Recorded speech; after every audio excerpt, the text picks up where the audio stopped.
नमस्कार, स्वागत आहे तुमचं आपल्या डिलिशियस कट्टा या मराठी चॅनलवर। आज आपण कर्नाटक आणि बेंगलोर साईडला प्रसिद्ध असलेला मैसूर बोंडा करणार आहोत। तर हा मैसूर बोंडा अजिबात तेलकट होत नाही, छान हलका आणि आतून जाळीदार असा तयार होतो। चवीला तर खूपच सुंदर असा लागतो।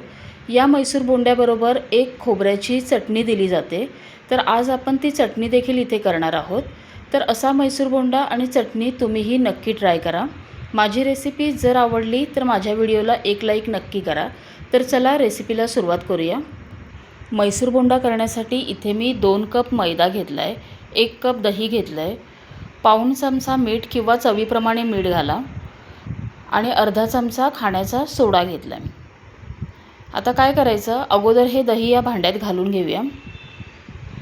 त्याच्यातच मीठ घालायचं आहे आणि खाण्याचा सोडा घालायचा। आता हे सगळं एकसारखं असं मिक्स करून घ्यायचं आहे। दही, सोडा आणि मीठ असं एकसारखं फेटायचं। यानं काय होतं, या मिश्रणाला असं फेस येतो, असं थोडं फेसाळ मिश्रण तयार होतं। आता इथे तुम्हाला दिसत असेल, या मिश्रणाला असं थोडं फेस आला आहे, असं थोडं फेसाळ मिश्रण तयार झालं आहे।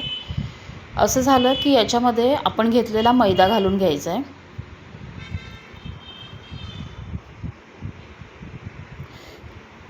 आणि आता हे मिक्स करायचं आहे। मिक्स करताना याच्यामध्ये जराही पाण्याचा वापर करायचा नाही आहे।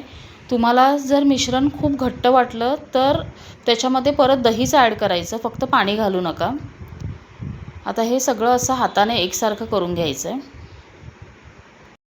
आता इथे बघा, इथे मी असं सगळं मिक्स करून घेतलं आहे। पिठाची कन्सिस्टन्सी अशीच हवी, खूप पातळ करायचं नाही आणि एकदमही असं घट्ट नको, असं पीठ करायचं।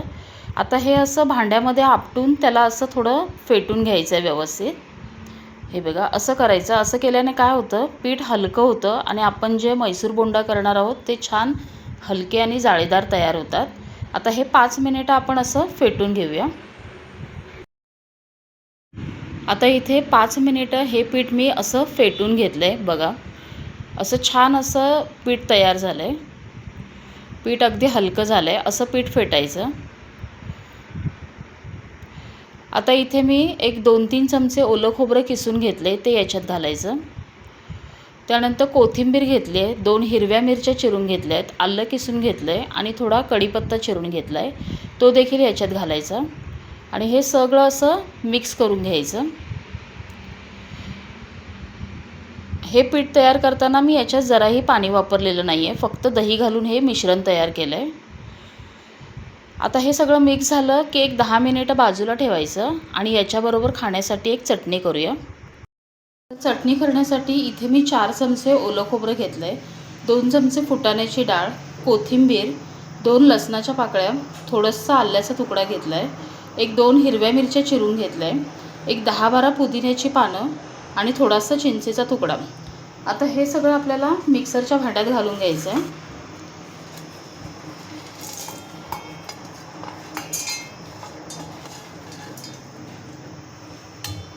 याच्यात घालायचं आहे मीठ आणि थोडीशी साखर घालायची आपल्याला आणि याच्यात थोडं पाणी घालून याला एकदम बारीक वाटून घ्यायचं। आता इथे चटणी मी एकदम बारीक अशी वाटून घेतली आहे। आता याला फोडणी घालून घेऊया।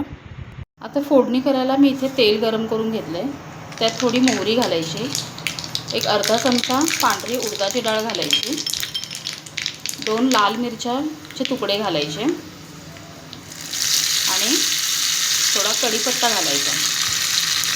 ही फोडणी झाली, ही फोडणी याच्यावर ओतायची। आता इथे ही आपली चटणी तयार झाली।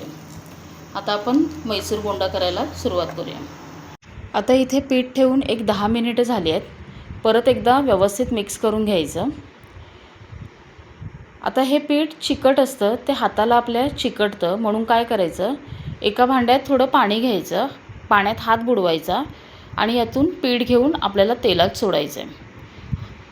आता बाजूला मी तेल गरम करायला ठेवलं आहे, आता करायला सुरुवात करूया। आता तेल कसं गरम झालं आहे हे चेक करूया। आता थोडासा पिठाचा गोळा पहिला तेलात घालून बघूया। बघा, गोळा आपोआप वर येतो आहे, म्हणजे तेल अगदी परफेक्ट गरम झालं आहे।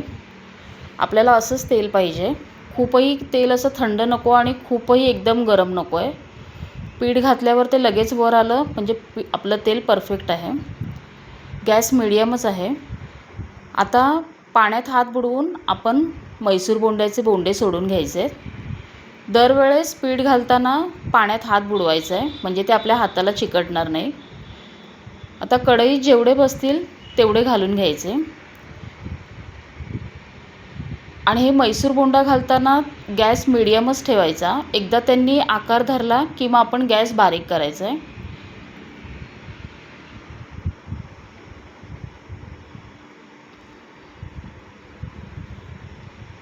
आता याला तेल असं वरून घालून थोडं हलवून घ्यायचं।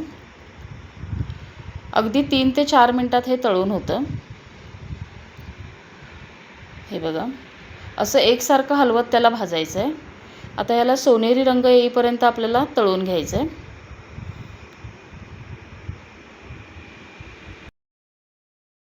आता याला बारीक गॅसवरती मी 3 ते 4 मिनिटं असं तळून घेतलं आहे। बघा, आपण जेव्हा घातले तेव्हा ते लहान होते, आता छान फुगून मोठे झाले आहेत, अगदी परफेक्ट तळलेत। आता हे काढून घेऊया आणि राहिलेले देखील मी असेच तळून घेते। आता इथे आपले मैसूर बोंडा करून तयार आहेत। आता हे जर जवळून बघितलात तर याला अजिबात तेल नाही आहे, छान हलके झाले आहेत आणि त्यासोबत आपण ही खोबऱ्याची चटणी देखील केली आहे।